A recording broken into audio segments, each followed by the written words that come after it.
The most valuable commodity I know of is information. Wouldn't you agree?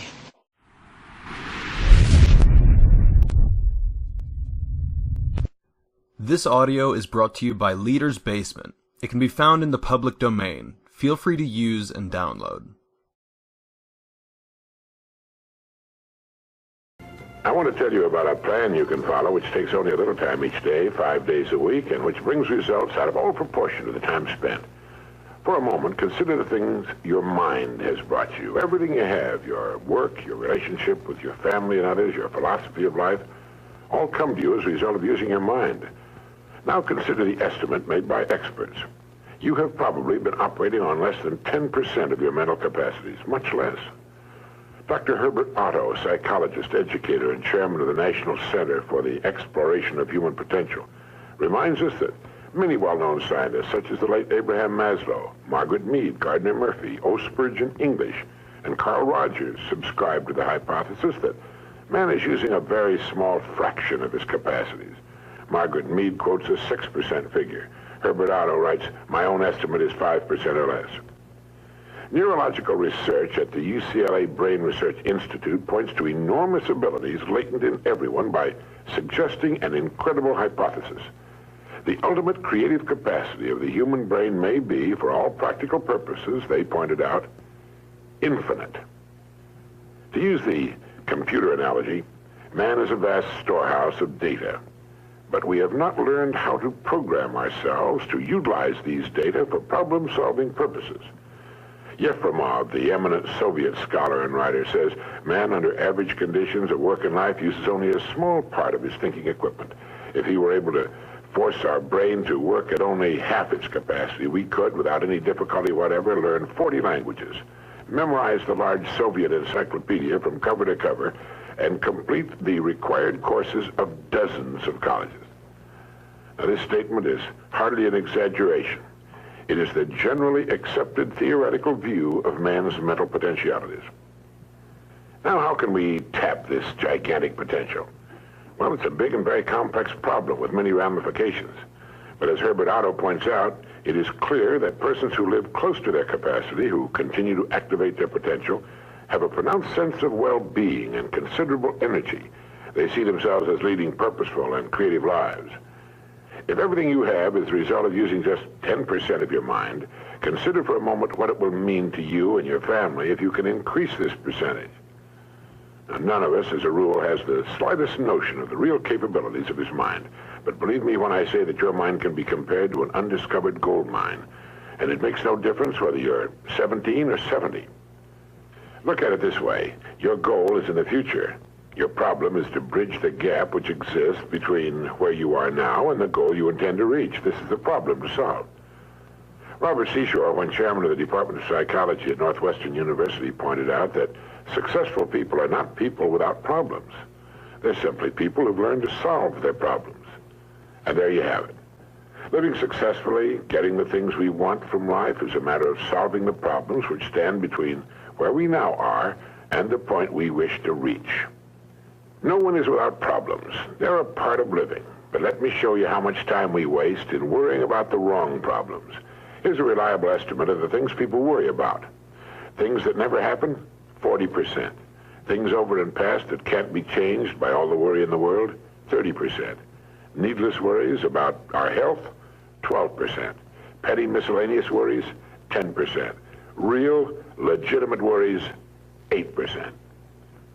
In short, 92% of the average person's worries take up valuable time, cause painful stress, even mental anguish, and are absolutely unnecessary. And of the real, legitimate worries, there are two kinds. There are the problems we can solve, and there are the problems beyond our ability to personally solve. But most of our real problems usually fall into the first group, the ones we can solve if we learn how. Now, I'm going to assume you've decided upon a goal. Your problem is, how do I achieve it? Your goal may be a promotion, a greater income, a beautiful home. It makes little difference what your goal happens to be. But you have your goal, and you know that you will become and you will achieve what you think about. That is, if you stay with it, you will reach your goal. But how? Well, it's right here that your mind comes into play. What is your mind? No one knows for sure.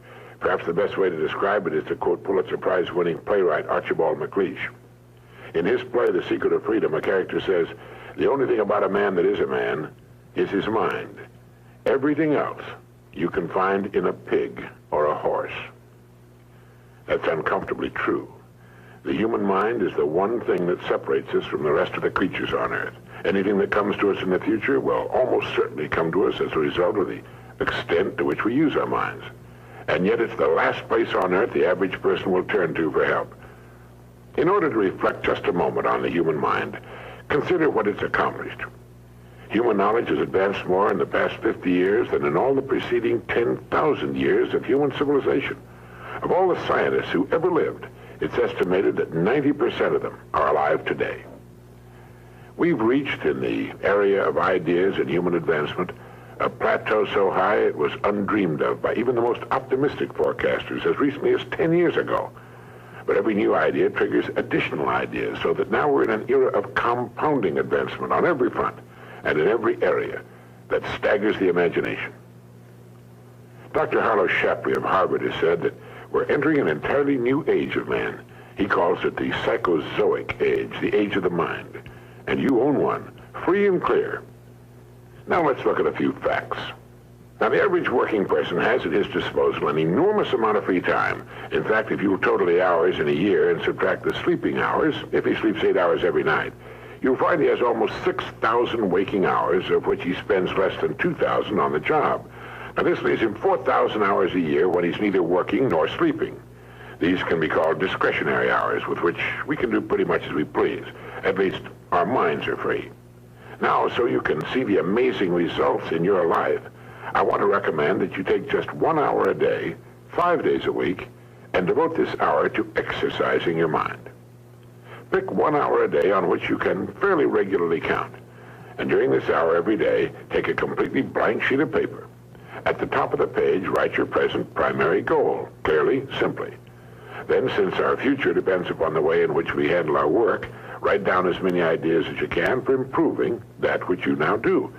Try to think of 20 possible ways in which the activity that fills your day can be improved. You won't always get 20, but even one idea is good. Now remember 2 important points with regard to this. 1, this is not particularly easy, and 2, most of your ideas won't be any good. Now, when I say it's not easy, I mean it's like starting any new habit. At first, you'll find your mind a little reluctant to be hauled up and out of the old familiar rut. But as you think about your work and ways in which it might be improved, write down every idea that pops into your mind, no matter how absurd it might seem. Let me tell you what will happen. Some of your ideas will be good and worth testing. The most important thing this extra hour accomplishes, however, is that it deeply embeds your goal into your subconscious mind, starts the whole vital machinery working. And 20 ideas a day, if you can come up with that many, total 100 a week, even if you don't think on weekends. An hour a day, 5 days a week, totals 260 hours a year, and still leaves you 3,740 hours of free leisure time. Now, this means you'll be thinking about your goal and ways of improving your performance, increasing your service, 6.5 full extra working weeks a year. 6.5 40-hour weeks devoted to thinking and planning. Can you see how easy it is to rise above the so-called competition? And will still leave you with 15 hours a day to spend as you please. Starting each day thinking, you'll find that your mind will continue to work all day long. You'll find that at odd moments, when you least expect it, really great ideas will begin to pop into your mind. And when they do, write them down as soon as you can. Just one great idea can completely revolutionize your work and, as a result, your life. If you want to develop the muscles of your body, you take daily exercise of some sort. Well, the mind is developed in the same way, except that the returns out of all conceivable proportion to the time and energy spent. I've used this system for years, and it's given me some of the most gratifying and rewarding experiences of my life. And it costs only 5 hours a week. 5 hours out of 168. Is it worth it? It's like spending 5 hours a week digging in a solid vein of pure gold, because your mind is all of that and much more. Each time you write your goal at the top of the sheet of paper, don't worry or become concerned about it. Think of it as only waiting to be reached, a problem only waiting to be solved. Face it with faith and bend all the great powers of your mind toward solving it. And believe me, solve it you will. Now let's briefly recap. This week, start spending 1 hour each day getting as many ideas as you can. Try for 20 a day on ways to improve what you're now doing. Remember, the achievement of your goal very likely depends upon it, as does your whole future. 2, if everything you now have is the result of using, say, 5 to 10% of your mental abilities, you can imagine what life will be like if you can increase this figure to 20% or more. 3, successful people are not people without problems. They're simply people who've learned to solve their problems. 4, don't waste time and energy worrying about needless things. 40% of them will never happen, 30% have already happened and can't be changed, 12% are needless worries about our health, 10% are petty miscellaneous worries, and only 8% are real. Try to separate the real from the unnecessary and solve those which are within your ability to solve. Last of all, the only thing in the world that can take you to your goals in life is your mind, its effective use, and following through on the good ideas it supplies you. Each of us has a tendency to underestimate his or her own abilities. We should realize that we have, deep within ourselves, The most valuable commodity I know of is information. Wouldn't you agree?